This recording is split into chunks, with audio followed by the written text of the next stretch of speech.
How to change keyboard theme. Hi everyone, welcome to the channel. This is Rose and I'm here to guide you on how to change keyboard theme. Watch the video till the end and without any further ado, let's dive right into the video. First of all, you can launch any messaging app like Notes, Messenger or any of those. And then the keyboard appear on your screen. Simply tap on the gear shaped icon at top right corner of your keyboard.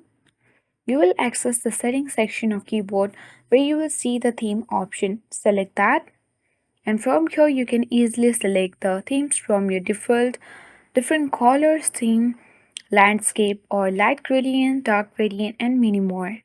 Suppose if I want to choose from landscape, you can choose any one of those and then apply on your keyboard.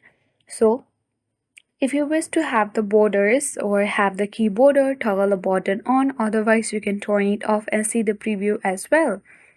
Tap on the apply button and the theme of your keyboard will be changed. So to see that, you can open any messaging app and you can see that we have successfully changed our keyboard theme. So hope this video helped you.